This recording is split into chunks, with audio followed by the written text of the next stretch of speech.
Now we need to look at the tools that you can use to modify the clip art that you have inserted. Once you insert a picture, the Picture Tools contextual tab appears with the Format tab displayed. This tab contains the main functions that you can use to quickly and easily format the inserted pictures. Note that this contextual tab only appears when you have an image selected within your presentation slide. The buttons available within the Adjust group allow you to make various types of image adjustments to the currently selected picture within your presentation. You can click the Brightness drop-down to choose another brightness setting for the selected image.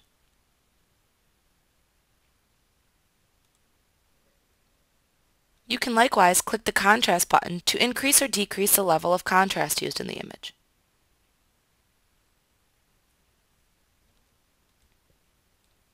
You can use the Recolor drop-down button to select from one of the many preset coloring tints to apply to the image. You could also use the More Variations command to open a coloring choice from the palette of colors that appear.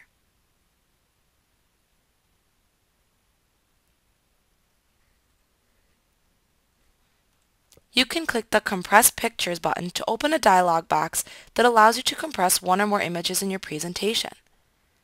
In the Compress Pictures dialog box, you can view your compression settings by clicking the Options button. This will display your compression settings in a new window where you can set them as desired. Then click the OK to return to the Compress Picture dialog box. If you only wish to compress the currently selected picture versus compressing all of the pictures within your presentation, then you need to check the Apply to Selected Pictures Only checkbox. Once you have the settings you desire, you can click the OK button to compress the pictures in your presentation. Note that this is typically only done for graphics that are intended for web page display, as smaller graphics files tend to load faster. This will also not work with clip art, just photographs like JPEG and GIF files. The last button in the Adjust section is the Reset Picture button. You can click this button to reset any changes that you have made to a picture. The next group in the Format tab is the Picture Styles group. You can click on any picture style shown in this area to apply it to the selected graphic. If you simply hold your mouse pointer over any of the styles listed, you can preview how the style will affect your selected image directly in your presentation before you actually click it to select it.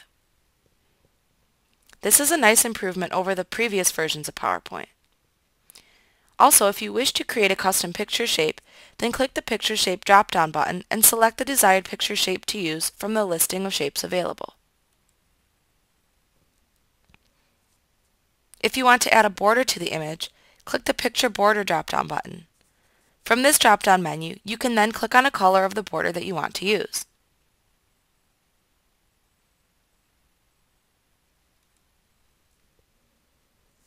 Also note that if you want to quickly change the thickness of a picture border, or have a dashed border versus a solid border, you can do that by using the Picture Border drop-down button as well. If you roll over the Weight command in the Picture Borders drop-down, you can select a different line thickness from the choices available. Also, you could roll over the Dashes command to select a dashed line style to use versus using the default solid border. You can click the Picture Effects drop-down button, and this will display a listing of the various stylistic categories available to use on your selected picture. Just roll your mouse pointer over the category that you wish to view, and this will display a listing of assorted styles within that category. When you hold your mouse pointer over any style shown here, you will be shown as a preview on the selected image within your presentation slide. You can then just click on the style that you like in order to actually apply it to the picture.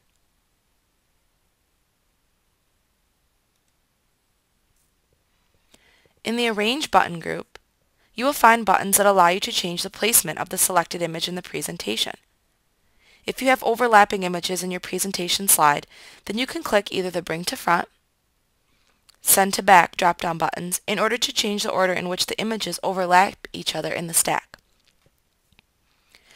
You can click the Align button in order to choose from the available alignment options. The Group button is often useful when dealing with multiple shapes that are simultaneously selected in your presentation slide.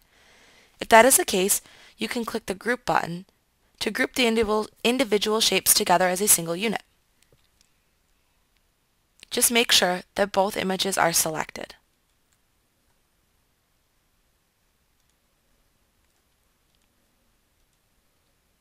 You can also click the Rotate button to select a rotation option for the selected image within your presentation.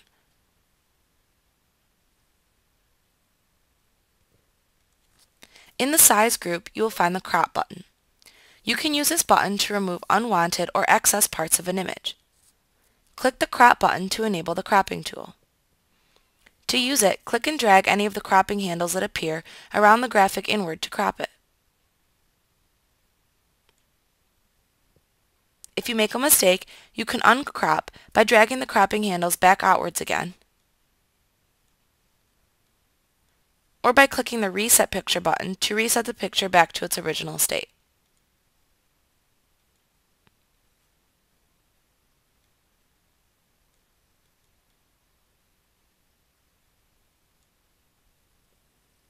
You can also use the spinner arrows at the right end of either the height or width text boxes to increase or decrease the height or width of the selected image.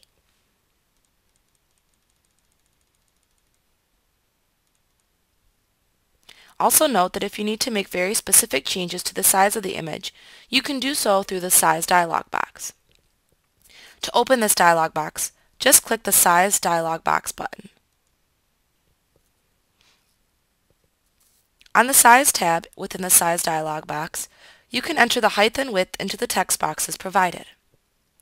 Note that if you want to adjust the relational aspect or height to width ratio of the selected image, you would need to ensure that the Locked Aspect Ratio checkbox is deselected in the Scale section first.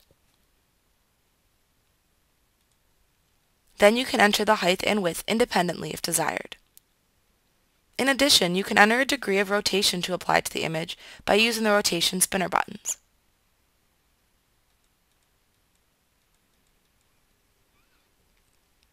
In the Scale section, you can enter a percentage into either the height or width text boxes. The image will then be scaled by the selected percentage.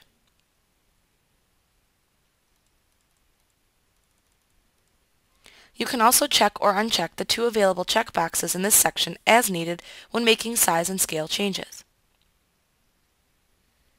They allow you to lock the aspect ratio and to determine if the ratio used is based on the current image scale or on the scale of the original image.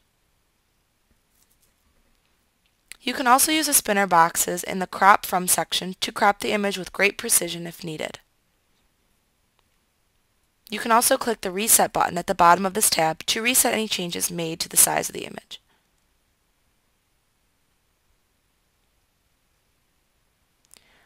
On the Alternative Text tab, you can enter a text description for the image if needed. This is often used for individuals who use a screen reader to view web page content. This should certainly be filled in with a description of the image if you plan on publishing the PowerPoint presentation on the web. Once you have finished making your size adjustments, click the Close button.